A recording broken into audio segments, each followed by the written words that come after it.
What's up, guys? Kevin Allen here from DFS Army, and this is the NASCAR Quick Picks show. We're taking a look at the Atlanta Quaker State 400. We're back in plate racing. Play stiff. Let's do this.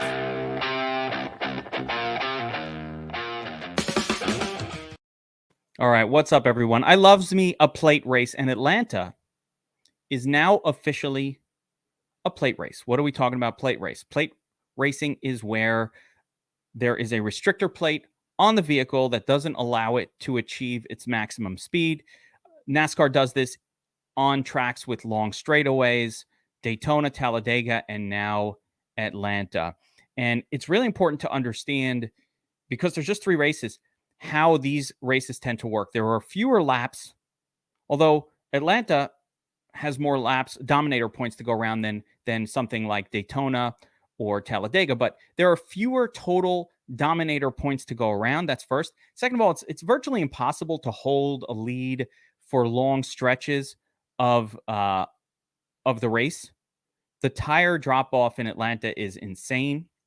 There's a lot of pitting, and there's a ton of carnage in this type of race. So one of the things I've brought up for the quick picks, we're going to get into the quick picks. We'll get into our core plays, and we'll go over some of the drivers. But the primary thing I want to take a look at first, just to understand how these tracks work, is averages by starting position. When I say that plate tracks are place differential, that's not some shit I'm making up. I'm not just pulling this out of my ass. Okay? Take a look at the averages by starting positions, and you'll see that this is clear. 36 through 40 on average scores 47 fantasy points. 31 through 35, 33. You get downtrends here. This is just a random bit of weird luck, the 3.5. And, it's interesting here how high actually 11 through 15 have scored and 6 through 10. But usually 1 through 5 will destroy your lineup. Now, another important note, and this is almost more telling. When you take a look at averages by driver rating, you'll see here that even the shittiest of drivers, so in this zone, the 40 to 50, kind of the turd zone, has scored really well on plate tracks. And the reason that happens is, again, number one, the car is negated for the most part. But number two, a lot of times those guys are starting in the back. And with all the carnage that happens, these guys starting up front, when they do get involved in carnage, they get negative scores. Now, we don't care about negative scores when we're trying to win a tournament. It's irrelevant. But it's important to note, especially if you're going to play cash games, you get one negative score in your lineup, it can kill your lineup. So in cash or any sort of smaller contest, you really can't risk it. Definitely not in any kind of cash or 50-50 approach. You don't want to have anybody starting in that top 10. Not to say they can't win, they could, but if they do crash or fall behind, you're going to get a massive negative number, which will destroy you against the field, because you could just play a bunch of turds that start 36th through 30th, and if they finish the race, they're going to outscore just because of the carnage, these guys that are starting up front. So keeping that in mind, and again, just pressing the issue here, take a close look here at the averages by starting position. And again, the way this works is it takes the average scores for these drivers based on where they've started, and I like this version better where it mixes them up. And you see the 1 through 5 starters are almost unplayable. There is some merit to low-owned 6 through 15 drivers, it shows here, but you pretty much need somebody who's going to win the race or come in top 2, 3, really be up front. I'm actually surprised at these numbers a little bit, and I think there's a little bit of variance here. And then as you see, as you move back 30th through 40th, that is where you get your consistent fantasy scoring on a plate track. Now, another thing I want to show before we get into the drivers is the Prime Research Station. Just understand, I spoke to Brady before this breakdown, and he basically said it's a plate track. It's a crapshoot, right? It's just going to be carnage and unknowns. And I'm going to show you a little bit of what he means. It's very unpredictable, right? And so our strategy for this track is going to be more in lineup construction approaches than it's going to be like who the driver is in a lot of ways. There are some drivers that happen to be really, really good at plate tracks, and we're going to identify those guys. But I also want to point out, anybody can crash on these courses. Take a look here in this column, and this is recent super speedway finishes, and these two are from this year, Atlanta. We already had an Atlanta race, right? So you'll see, like a Ross Chastain, for example, he wins Atlanta. crashes first at Daytona and comes in last. Right? Kyle Larson, not really great at plate tracks at all, so it's important to know. But here's another one. Kyle Busch, 6th place in one, 28th in another. Here's another. Tyler Reddick, 5th place, 35th. Right? It's like, oh, is he good at plate tracks? Yes, but he can crash. Comes in last. So 5th, 35th. 38th, Bubba Wallace, or 2nd. Bubba Wallace is going to be the chalkiest of chalk this week. You know, the outcomes are either he wins or he comes in last because these guys can crash. That's how insane plate track racing can be. Anyone can crash at any point. They're all squished together. Atlanta, I think, is the most carnage of all of them as well. It's worse than Daytona and Talladega, in my opinion. So just important stuff to keep in mind. Austin Cindric, really good at these kind of tracks. Okay, mental note, right? Briscoe, 2nd. Briscoe, 3rd place, 30th place. 2nd place, 24th. Look at the variance in the finishes with some of these drivers. So we need to understand, we can't overexpose to anybody in our tournament lineups, and we have to understand that there's a lot of outcomes. Some of these drivers happen to be good at plate tracks, but a lot of this will come down to a little bit of luck, a little bit of avoidance, and lineup construction approaches where you set yourself up to be in a position to have a shot. So we're going to get into that. Yeah, there you go. I mean, the tire drop-off, Matthew, here is insane.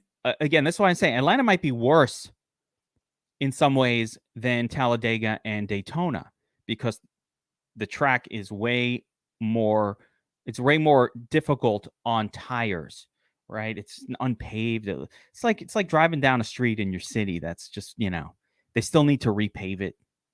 They haven't. It's all these patches all over the place. It's a disaster in Atlanta. All right. With that being said, the other thing I wanted to point out on the research station are the win odds. We never see this. Even the sports books, they have no idea how to price anybody. And look at the win odds. The best win odds, 11, 11, 11, 11, 11, 13, 13, 11, 13. They're all about the same. So you could tell, oh, okay, well, Blaney's pretty good at plate. Chase Elliott, Ross Chastain, Kyle Larson, fine. They got Larson, Busch, and Hamlin, who haven't been doing great lately. They don't care. 13-1. Byron, 13-1. Tyler Reddick, Joey Logano, 16-1. Suarez and Bubba Wallace, 16-1. Bubba Wallace, again, the chalk. So notice just these win odds, and they're so level across all of these drivers. We had no practice, we had no qualifying, we had none of that. Kenny G is usually right about his picks, so Denny for the W, I'm down with that. I'm down with it. I might bet it just for you, Kenny G. I wish I had my my little musical interlude for Kenny. All right. So, without further ado, let's get into some core plays for this slate. Now, again, we already talked about the fact that Daytona or plate tracks is all about place differential guys. But we also want to try to mix in place diff guys that are decent or pretty good, have shown at least some aptitude for plate racing. And the first driver that everybody's going to be starting with, and the ultimate core play / fade, if you want to fade the chalk, I unfriend you, is Bubba Wallace. Bubba has been actually good at plate racing. He's actually good at it. He's got great finishes the last couple tracks, except for the crash. And he's starting 32nd overall. So essentially, they've put Bubba Wallace in a position where as long as he finishes the race, he's going to win, or he's going to be in the nuts lineup, most likely, or he's likely to be in the nuts. He's starting really far back. He just kind of needs to get up there in the top 15 to score a ton of points. Remember, the fast laps are spread out. They're unpredictable. So Bubba is the core play of the slate. But keep in mind, he's the number one. He's the highest owned. But keep in mind, if he crashes, he crashes. He could crash just as good about Geek. You told me to play Bubba and he crashed. I don't know who's going to crash. I don't know. There's no way of knowing. So Bubba, though, is the core play, but play him as your GPP sensibility allows you. In cash, you plug him in. He's a lock button. But in tournaments, you play him as your sensibility. Are you a fade the chalk person? Do you want to look for the driver, the player, the fighter, whatever, in the best position to score the most points, but with the ability to sort of crash and burn 50% or 40% of the lineups in a giant tournament? Play him to your GPP heart's delight, or fade him if you feel like that's how I do it, right? If you're a fader of the chalk, fade him. All right, that's number one. I mean, got this list written down. Get the paper out. All right, next on the list, core plays. At the very, very bottom of the list is Colo. I can't quit you. Corey LaJoie, right? Now, why do I like Corey LaJoie? He's 5,400, super cheap. Salaries don't matter on this slate, and I like that because that means a turd like Colo probably not going to be super high owned. But he's just thought of as a turd, but he's actually been very good at plate track racing. Again, these races, restrictor plate races, level the playing field a little bit. So these trash drivers can generally hang with the better drivers as long as they can find their way into into a I don't even know what you call it. As long as they can get lined up, drift. I'm having a brain fart. Anyway, guys, what the hell do you call it when they get in line and they the aerodynamic line? I can't remember what the hell it's called. It's insanity. Anyway, Colo has done very well on these type of courses. He's starting 30th overall. That's not as far back as I'd like. I'd love Corey LaJoie starting like 35th, 36th, get a little more safety. But as long as he finishes the race again, this guy could be hanging out in 15th, 14th, 13th place at the end of the race. And he's gonna the draft. There we go. What the hell? I'm like, the drift. All that was coming to my head was the drift. And I'm like, no, it's not drifting. Draft. Yeah, so as long as he can get in the draft, he's good to go. In your perfect world, if you roster someone like Corey LaJoie, you want him hanging, you don't want to see him in 15th, 14th, 13th place early. You want him hanging around the back of the track and not really making a move until let some carnage happen. Let some get rid of some of the riffraff, so to speak. And then with 50 laps to go, you get in there and you start racing, hopefully against only 25 or 26 other cars. And if you're in there, remember, 24, 25 cars left on the track. At that point, you're 25th and you've already moved up and you've got some place differential upside. So I really like Corey LaJoie. You probably don't need him. You probably don't need him because salaries are so easy, especially when you see who the rest of the core is, but he is certainly in play. Keep in mind, while I won't get deep into all of these drivers, every single one of the drivers starting towards the back is somewhat playable on a plate track. You might find that it's Cody Ware hanging out in like 11th place at the end, and he just randomly got there. So if you're mass multi-entering, I'm not unfriending, fully unchecking any of these guys because any one of them could just be hanging around. Carnage races, any one of them could be hanging around. You usually don't fall too many laps behind on this type of track. I don't expect really, unless there's, again, damage to your vehicle, most of these cars will be on the lead lap at the end because there should be, again, variance happens, but there should be enough carnage throughout the race to just keep everybody on the lead lap. Even though some cars will definitely be significantly slower than some of the other ones, eventually they just make their way back. So the Burtons, the Gillilands, all these guys are certainly playable. But our next core play is Brad Keselowski, and he is for me my favorite play on the slate. Brad Keselowski is actually very good at plate racing. He's one of the best in the field. He's starting at 31st. I actually think he's a better play than Bubba. I think he's right up there. Probably the best play on the slate. Core play, Brad Keselowski. The fact that he's in crappy equipment does not really matter that much for this track because, again, it's the great equalizer. So Brad Keselowski, second core play, Keselowski, Bubba. Again, you're locking them in your cash lineups.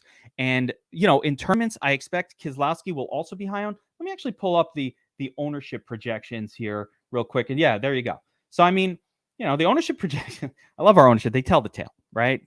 So Bubba, number 1, Keselowski, number 2. But I kind of like Keselowski a little bit better than Bubba. But notice the ownership, 50% almost for Bubba, over 40% for Keselowski. You're not being cute with these lineups, but these are solid for your cash game. I really like play track for cash games. A lot of people don't. I feel the opposite. I really do like it for cash games. And you play a little Brad Keselowski, you're good to go. All right. Next up, and really, I don't even need to scroll away from this. Austin Dillon and Eric Jones make the core list. Again, 26th and 25th starting point. So we have the play stiff. Not much downside if they crash. And both Austin Dillon and Eric Jones have been very, very good at plate racing. Not that that matters that much.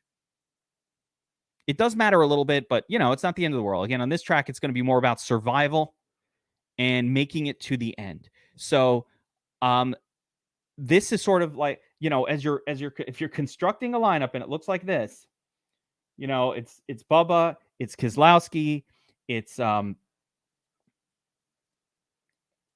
Jones, it's Dillon. You're going to notice two things. A, you have tons of salary left over, 10-6, and this is where it gets fun. 10-6K salary. We didn't even use Corey LaJoie. We didn't even use Ty Dillon here, who are both very reasonable plays. Justin Haley, very playable, starting 25. We didn't even use those guys. You're already in a good spot. So what do you do here with the other two spots? Well, naturally, most people will kind of jump up here to this zone and try to finish it out with, some studs like, I'll play Blaney and I'll play, you can play whoever you want, right? You can play Chase, Blaney. I don't recommend doing this. Number one, my first rule for building is I do not want more than two drivers starting in the top 10. I probably don't want more than one. I definitely don't want more than two. We went back and looked at plate track racing, and there are occasions where two top 10 drivers will be in the nuts lineup, but they have to win the race. So you want to kind of only play them to their win odds. The best win odds for anybody on this track are 11-1, or let's call that about 8%. So if I'm mass multi-entering, I don't want more than really one starting in the top 5. I definitely don't want more than two starting, let's say, in the top 15. So those would be rules I'm going to set on the Domination Station Optimizer, and could probably go at most 2 and set the top 15 to Dominators. Let me show you how to do that here. So what am I going to do? My first thing I'm going to do is set my top 15, not top 10, but top 15 to Dominators, right? People ask, what's your Dominator rule? This is my Dominator rule. And I'm going to go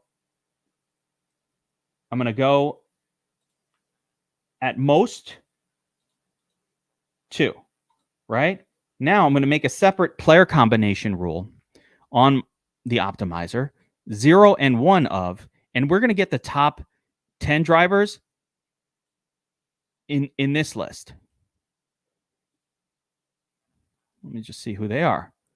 Elliott, Chastain, Larson, Reddick, Cindric.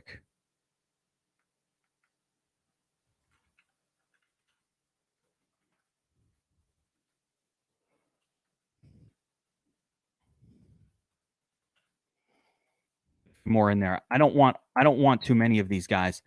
Blaney, Suarez, love him. Blaney, Suarez, Bowman.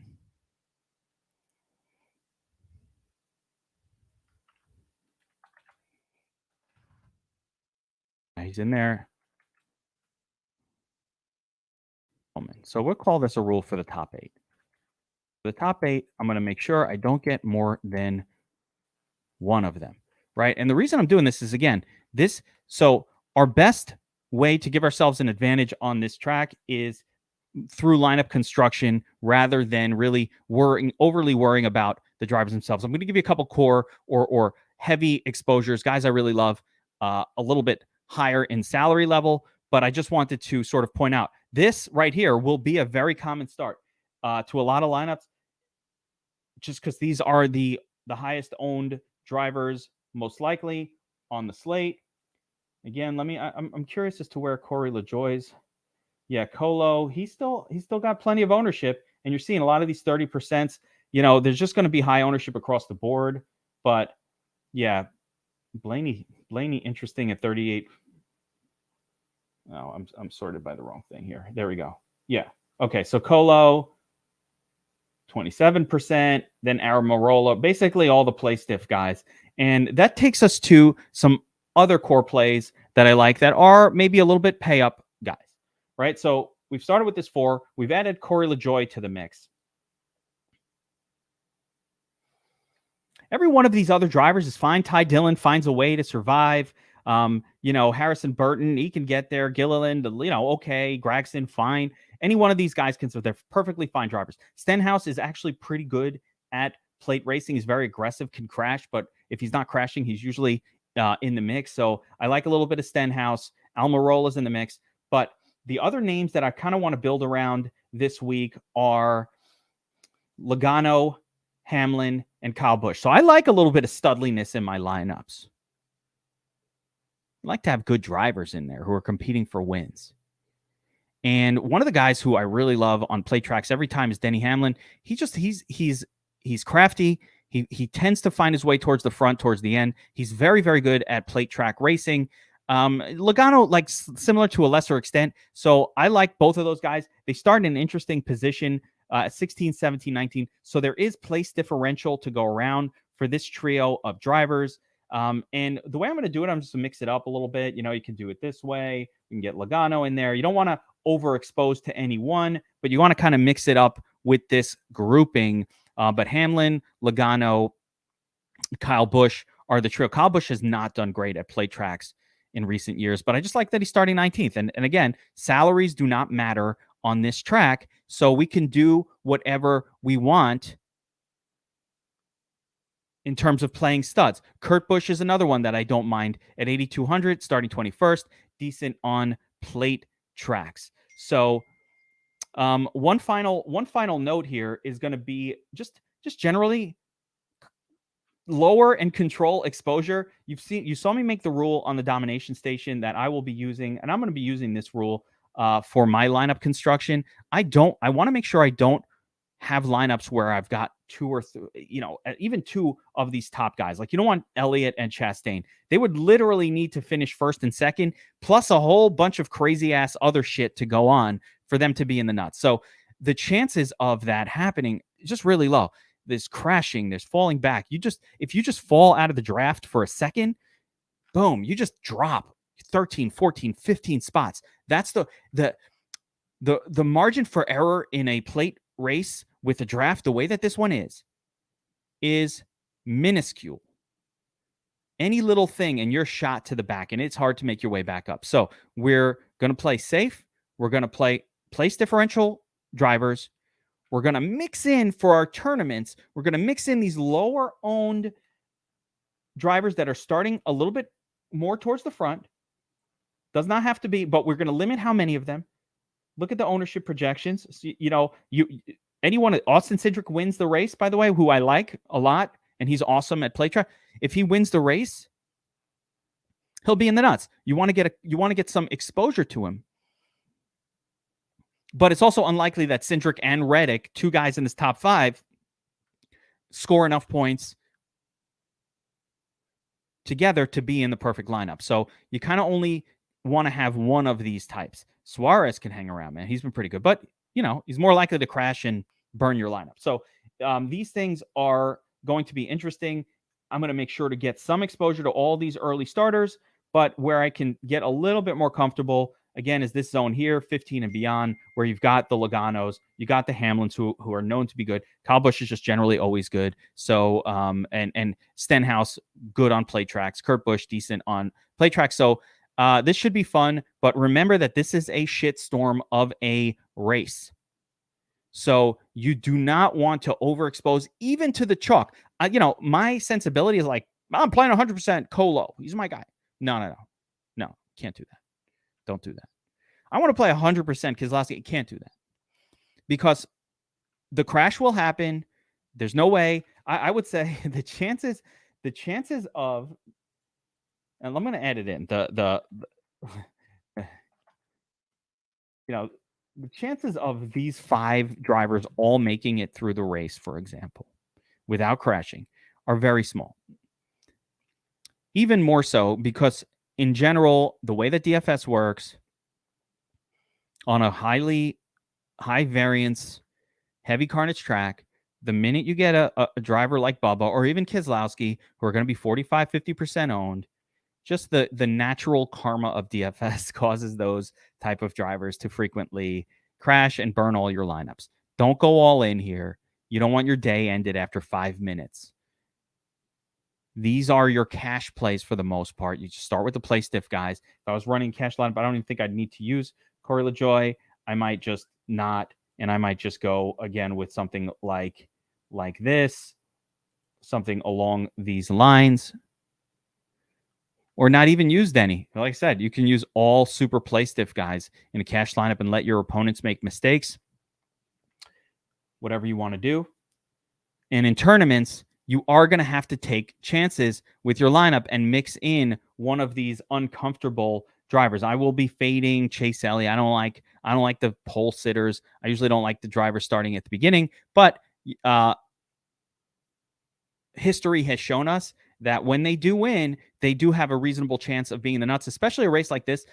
There are more dominator points to go around for this Atlanta race than there normally are for plate tracks. It's just really going to not be clear who's going to get them. I don't think we're going to see any driver leading for long periods of time, which is really why I don't like the top starters at all. I don't think you're going to get, Kyle Larson leading 100 laps. That just does not happen. The tire fall off is too quick. It's too fast here. We're going to get a lot of lead changes. So keep that in mind as you build your lineups today. And I think that's it, guys. Get out there, crush your, make sure you diversify, make your decisions about your chalk exposure, how exposed or not you want to be to these drivers who all project incredibly well, but all have the same shot of being involved in the carnage as anyone else. We cannot predict who will be involved in carnage. So that's kind of what makes NASCAR fun, but especially what makes plate track NASCAR fun.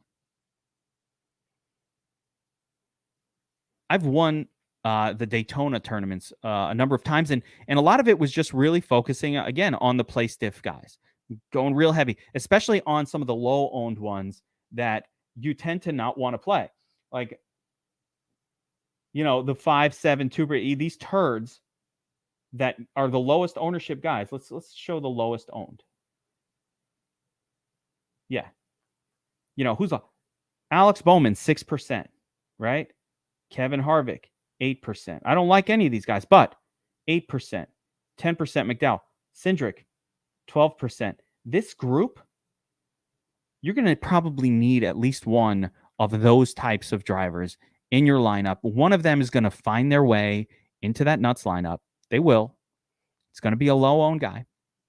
You'll be like, damn, I didn't play him at all.